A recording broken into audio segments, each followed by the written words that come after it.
రాకాలోకంకి స్వాగతం. మన దేశంలోనే ఉంటూ మన దేశంలోనే తింటూ ఇక్కడి సకల సౌకర్యాల్ని అనుభవిస్తూ ఈ దేశానికి వ్యతిరేకంగా పనిచేసే ఒక పెద్ద వర్గం ఉండడము భారతదేశం చేసుకున్నటువంటి అతిపెద్ద దురదృష్టం. ఢిల్లీలో బాంబు పేలుడు జరిగితే మానవత్వం ఉన్నటువంటి ప్రతి వ్యక్తి బాధపడాలి. ఇటువంటి సంఘటన జరగకూడదు, అమాయకుల ప్రాణం పోకూడదు అన్నటువంటి భావం కలగాలి. కానీ మన దేశంలో ఈ సంఘటన పట్ల కూడా సోషల్ మీడియాలో ఆనందాన్ని వ్యక్తం చేస్తూ ఈ రక్తపాతము, ఈ ప్రాణ నష్టము దీనిని చూసి పండగ చేసుకునేటటువంటి పిశాచి సంతానం ఒకటి ఉంది. అయితే అటువంటి వాళ్ళ కోసము అస్సాం ముఖ్యమంత్రి హిమాంత విశ్వ శర్మ కుక్క కాటుకు చెప్పు దెబ్బ లాంటి ట్రీట్మెంట్ ఇచ్చారు. ఇటీవల ఢిల్లీ పేలుళ్ళు జరిగి ఢిల్లీలో 12 మంది ప్రాణాలు పోయి అనేక మంది గాయాల పాలయ్యారు. ఆ సంఘటన తరువాత ఈ సంఘటనని ప్రశంసిస్తూనో ఆనందాన్ని వ్యక్తం చేస్తూనో జహాదీ శక్తులకు జేజేలు పలుకుతూనో సోషల్ మీడియాలో పోస్టులు పెట్టిన వాళ్ళపైన హిమాంత విశ్వ శర్మ చాలా కఠినమైనటువంటి చర్య తీసుకుంటున్నారు. పోలీసులకు ఆదేశాలు జారీ చేశారు. వాళ్ళందరినీ అరెస్ట్ చేయటం కూడా జరిగింది. ఉదాహరణకి దరంగ్ జిల్లా, ఇది సెంట్రల్ అస్సాంలో బ్రహ్మపుత్రకి ఎగువన ఉన్నటువంటి జిల్లా, బంగ్లాదేశీలు బాగా ఎక్కువగా ఉండే జిల్లా. ఆ జిల్లాకి చెందినటువంటి మతియుర్ రెహమాన్. అదేవిధంగా గ్వాల్పారా జిల్లా, బంగ్లాదేశీ చొరబాటుదారులు ఈరోజు మెజారిటీగా మారినటువంటి జిల్లాల్లో అదొకటి.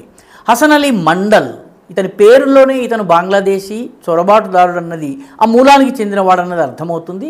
చిరాంగ్ జిల్లాలో అబ్దుల్ లతీఫ్ అనేటటువంటి వ్యక్తి. చిరాంగ్ జిల్లా ఇది బోడోల్యాండ్ ఆటోనామస్ కౌన్సిల్ పరిధిలోకి వస్తుంది. బోడోల పైన అత్యాచారాలు చేసే బంగ్లాదేశీ మూలానికి చెందిన మూకల్లో ఒకడు ఈ అబ్దుల్ లతీఫ్. అదేవిధంగా కామ్రూప్ జిల్లాలో ఉన్నటువంటి వజుల్ కమాల్ అనేటటువంటి వ్యక్తి బొంగైగాం, చాలా పెద్ద రిఫైనరీ ఉన్నటువంటి ప్లేస్ ఇది, దక్షిణ అస్సాంలో వస్తుంది. అక్కడ నూరుల్ అమీన్ అహ్మద్ అనేటటువంటి వ్యక్తి. వీళ్ళందరూ కూడాను ఢిల్లీ పేలుళ్లలో రక్తపాతము, ప్రాణ నష్టము, ఆస్తి నష్టము పట్ల సంతోషాన్ని వ్యక్తం చేశారు. వీళ్ళని అరెస్ట్ చేయించడం జరిగింది. వీళ్ళే కాకుండా దక్షిణాన ఉన్నటువంటి దక్షిణ అస్సాంలో ఉండేటటువంటి కచార్ వ్యాలీలో నజరుల్ ఇస్లాం బర్భూయా అనేటటువంటి ఒక ఆయన వయస్సు 60 సంవత్సరాలు దాటింది. ఆయన కూడా ఈ దాడుల పట్ల హర్షాన్ని వ్యక్తం చేస్తూ సోషల్ మీడియాలో పోస్ట్ పెట్టాడు. ఆయన కచార్ జిల్లాకు చెందినవాడు. ఆయన ఒక హై స్కూల్కి మాజీ హెడ్ మాస్టర్. కాబట్టి మతోన్మాదము, జహాదీ ఉన్మాదము, భారత వ్యతిరేకత ఏ స్థాయిలో ఉన్నాయి అస్సాంలో ఇది ఊహించుకోవచ్చు. సహజంగానే దీన్ని ఈ సంఘటనను బట్టి ఊహించుకోవచ్చు. రిటైర్డ్ హెడ్ మాస్టర్ గారు కూడా జహాదీ మనోభావాల్ని వ్యక్తం చేయడంలో ఏమాత్రము సంకోచించటం లేదు. కనీసము సిగ్గుబిళ్ళతో సిగ్గుని కప్పుకోవడానికి కూడా ప్రయత్నం చేయనంత బాహాటంగా చేస్తున్నారు. అయితే అస్సాంలో ఈ రకంగా చేయటం ఇది మొదటిసారి కాదు. 2023 అక్టోబర్ 7న హమాస్ ఇజ్రాయెల్ పైన దాడి చేసి అనేక మంది ఇజ్రాయేలీల్ని చంపేసేసి చాలామందిని కిడ్నాప్ చేసి పట్టుకెళ్ళినప్పుడు కూడాను అస్సాములో అనేక మంది ఈ సంఘటనను ప్రశంసిస్తూ సోషల్ మీడియాకి ఎక్కారు.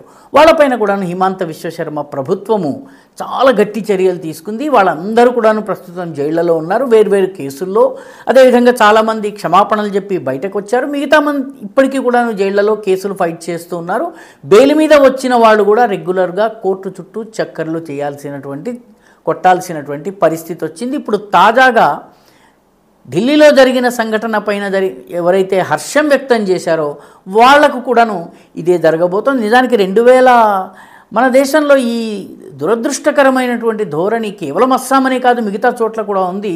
2019 పుల్వామా సంఘటన జరిగిన తర్వాత ఎన్డీటీవీ వంటి సుప్రసిద్ధ మీడియాలో పనిచేసేటటువంటి ఎడిటర్ స్థాయి జర్నలిస్ట్ ఒక ఆయన హౌ ఈజ్ ద జోష్ అని ఉడీ సినిమాలో ఉన్నటువంటి డైలాగుని మార్చి హౌ ఈజ్ ద జైష్ అని మార్చి మా 44 ప్రాణాల్ని మా ఒక్క జహాదీ తన కారు బాంబు ద్వారా చంపారు, ఎక్కడికి పోయింది 56 అంగుళాల ఛాతీ అన్నారు.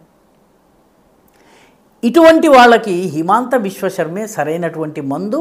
ఆయన వీళ్ళందరి గొంతుల్లో పచ్చి వెలక్కాయలాగా పట్టుకుని వాళ్ళని శిక్షించి వాళ్ళకి కావలసినటువంటి ట్రీట్మెంట్ని అందించేటటువంటి పనిలో బిజీగా ఉన్నారు.